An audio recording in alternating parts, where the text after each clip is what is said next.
তোমার কাছে একটা প্রশ্ন আছে। আচ্ছা, সমাজে কিছু কিছু মানুষের হাতে প্রচুর ধন দৌলত, আবার কোনো মানুষের হাতে অর্থ, প্রতিপত্তি, যশ, মান, কিন্তু তা সত্ত্বেও মানুষ সন্তুষ্ট নয়। তাহলে একটা কথা বলো তো, মানুষের আসল শান্তিটা কোথায়? কিসে তাদের সন্তুষ্টি হবে? খুব সুন্দর এই প্রশ্নটি করেছো। এর জন্য তোমাকে একটি আমি গল্প শোনাবো। এই গল্পটি উজ্জয়িনীর গল্প। উজ্জয়িনীর এক চক্রবর্তী রাজা ভরথরি বা ভর্তহরির জীবনের কাহিনী। এই চক্রবর্তী সম্রাট ভর্তহরি যখন সিংহাসনে বসলেন তখন ছিলেন যুবক, এবং তিনি শাস্ত্র, ধর্ম, যুদ্ধবিদ্যা সবেতেই পারদর্শী। তার মনে একটা প্রশ্ন জাগলো যে আমি চক্রবর্তী সম্রাট,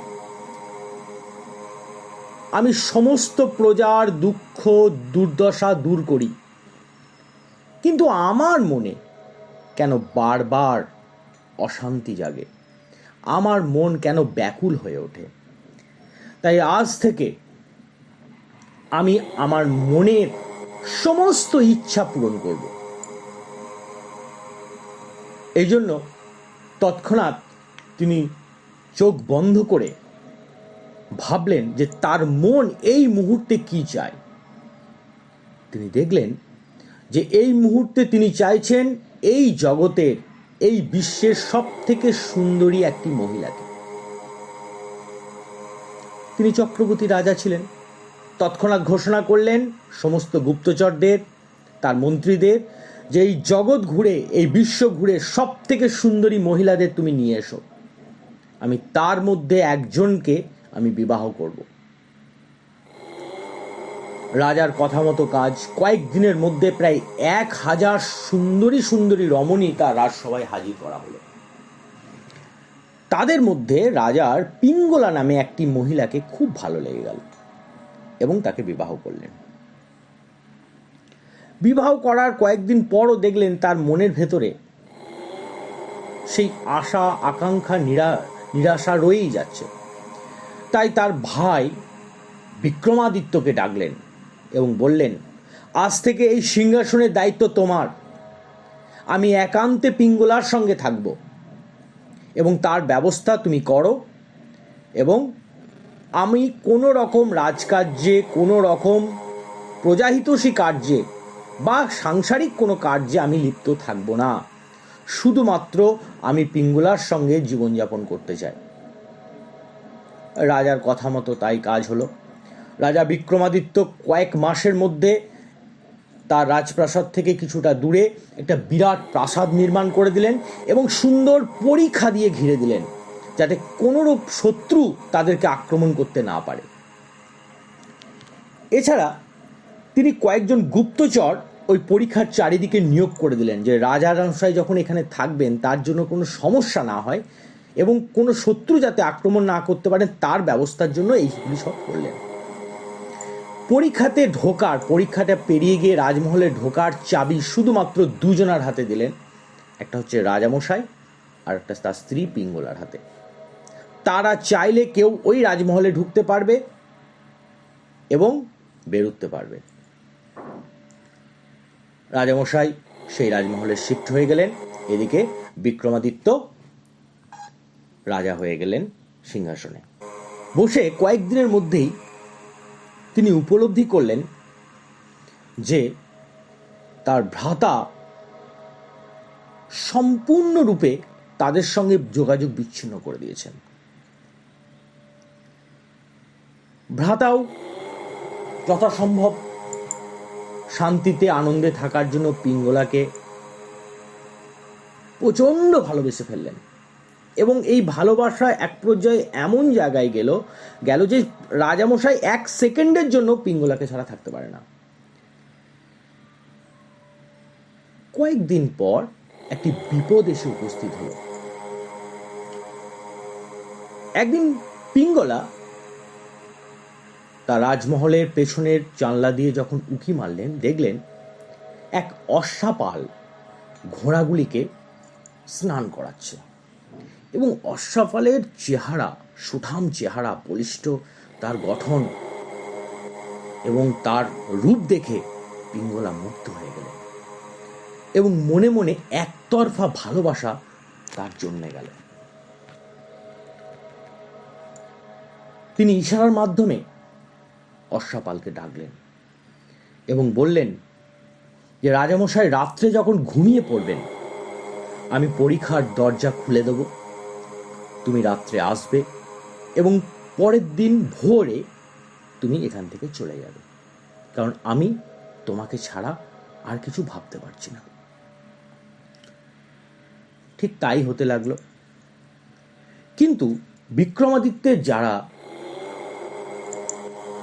গুপ্তচর ছিলেন তারা এই বিষয়টি লক্ষ্য করলেন এবং তৎক্ষণাৎ বিক্রমাদিত্যকে এই বিষয়টি জানালেন।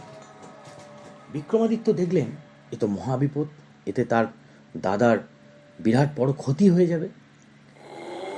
তাই রাজমহলের এক দাসীকে দিয়ে দাদার কাছে খবর পাঠালেন যে বিক্রমাদিত্য আপনার সাথে একবার দেখা করতে চান, আপনি যদি অনুমতি দেন। দাসী কথা মতন রাজারকে এই খবরটি দিলেন। রাজা যখন অনুমতি দিতে যাবেন তখন পিঙ্গলা রাজামশাইয়ের কানে কানে বললেন, আপনি দুঃখ পাবেন বলে আমি কয়েকদিন একটা কথা আপনাকে গোপন রেখেছিলাম। রাজামশাই বললেন, কি ব্যাপার বলুন? বলো।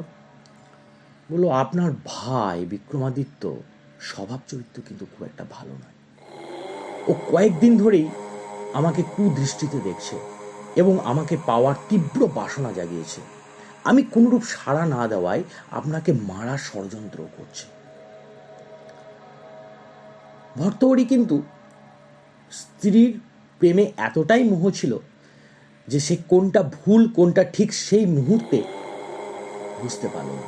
তাই তৎক্ষণাৎ রেগে গিয়ে তরবার বার করে তিনি রাজপ্রাসাদে চলে এলেন। রাজপ্রাসাদে আসা মাত্রই বিক্রমাদিত্য তাকে জোরহাত করে সিংহাসনের কাছে নিয়ে এলেন।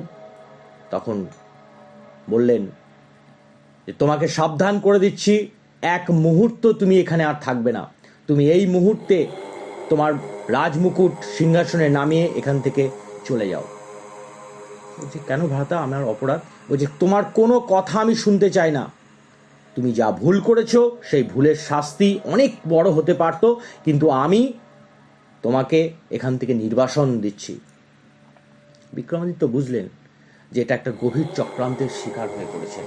তিনিও খুব বিচক্ষণ ছিলেন, তাই তিনি কোনো কথা না বাড়িয়ে ওখান থেকে প্রস্থান করলেন এবং যাবার সময় তিনজন মন্ত্রীকে বললেন, আমার দাদা গভীর বিপদের মধ্যে আছেন, তার যেন কোনো ক্ষতি না হয় এটি আপনারা একটু দেখবেন।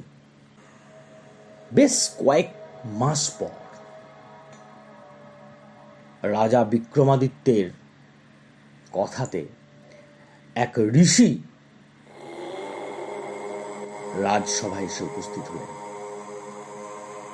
এবং রাজা ভর্তহরিকে বললেন, হে মহারাজ, আমি দীর্ঘ তপস্যা করে এই অমর ফল লাভ করেছি। এই ফলটি খেলে আপনি অমর হয়ে যাবেন এবং আপনার চির যৌবন ধরা থাকবে। কিন্তু আমি এই ঋষি মানুষ, আমি এইসব নিয়ে কি করব? আমি ঈশ্বরের সাধনায় থাকি। তাই এই ফলটির প্রকৃত মালিক হচ্ছেন আপনি, আপনি এটা গ্রহণ করুন। এই বলে ফলটি রাজার হাতে তুলে দিলেন। রাজামশাই তাকে যথা সাহায্য, যতটুকু পরিমাণ সাহায্যের দরকার সেটুকু করে তাকে বিদায় দিয়ে তিনি তৎক্ষণাৎ ওই ফলটি নিয়ে পিঙ্গলার কাছে এলেন। পিঙ্গলার কাছে এসে বললেন, হে আমার প্রিয়া, আমার জীবনে একান্ত প্রিয় বলতে তুমি। আমি চির অমর হতে চাই না, আমি চাই তুমি চির অমর হয়ে যাও, তোমার রূপ যৌবন সারা বিশ্বে ছড়িয়ে পড়ুক। তাই আমি যে ঋষির কাছে ফলটি পেয়েছি এটি তুমি গ্রহণ করো। সে স্ত্রীর হাতে ওই ফলটি দেয়। পিঙ্গলা বলে, ঠিক আছে মহারাজ, আমি স্নান টান করে ঈশ্বরের সাধনা করে তারপর এটা গ্রহণ করব। তারপর রাজামশাই আবার আশ্রমে চলে আসে। পিঙ্গলা তৎক্ষণাৎ জানলা দিয়ে অশ্বাপালকে ডাকেন, ডেকে বলেন, আমি তোমাকে মনে প্রাণে স্বামী, আমার ঈশ্বর সব মেনে নিয়েছি। আমি তোমার সারা জীবনের জন্য আপন করে পেতে চাই। আমি চাই তুমি চির অমর হও। তাই এই ফলটি তুমি গ্রহণ করো এবং তুমি আমাকে আগের মতনই ভালোবেসে যাও। অশ্বাপাল ওই ফলটি নিয়ে ওখান থেকে চলে যায়। অশ্বাপাল ভালোবাসত ওই রাজ্যের এক নর্তকী বারাঙ্গনাকে। তিনি তৎক্ষণাৎ এই বারাঙ্গনার গৃহে যান, গিয়ে ওই ফলটি হাতে দিয়ে বলেন যে তুমি রাজসভায় নৃত্য করো, তোমার সৌন্দর্য আরো বৃদ্ধি পাক এবং তুমি অমর হয়ে যাও। এই জন্য আমার ভালোবাসার চির অমর হয়ে থাকুক, এই জন্য এই ফলটি তোমাকে দিলাম। এই বলে সে চলে আসে। ওই বারাঙ্গনা মহিলা দেখেন যে আমি হচ্ছি একদম নিকৃষ্ট একজন মহিলা, আমি সারা জীবন অমর থেকে কি করব। এই ফলের প্রকৃত ভাগিদার আমার রাজামশাই। তিনি সুন্দর, তিনি দেশের মানুষের সেবা করেন, আর আমি তাকে দেখলে মোহর মধ্যে পড়ে যায়। তাই এই ফল আমি রাজামশাইকে দিয়ে আসবো। এই বলে সে চলে যায় রাজমহলে এবং রাজামশাইয়ের কাছে অনুমতি নিয়ে তিনি এই ফলটি রাজামশাইয়ের হাতে দেন। রাজামশাই ফলটি দেখেই চকিত হয়ে যান যে কয়েক ঘন্টা আগে যে ফলটি আমি আমার স্ত্রীকে দিলাম সে ফলটি ঘুরিয়ে আবার আমার হাতে একটা বারাঙ্গনা মহিলার হাত দিয়ে এলো। তৎক্ষণাৎ মহিলাটিকে জিজ্ঞাসা করলেন, আচ্ছা তুমি এই ফলটি পেলে কোথায়? কোনো সাধু বা কোনো ঋষি এসে দিয়ে গেছে? বলছে, মহারাজ আমি পাপিষ্টিনী এক মহিলা, আমাকে কি কখনো কোনো সাধু মহারাজ দিয়ে যাবেন?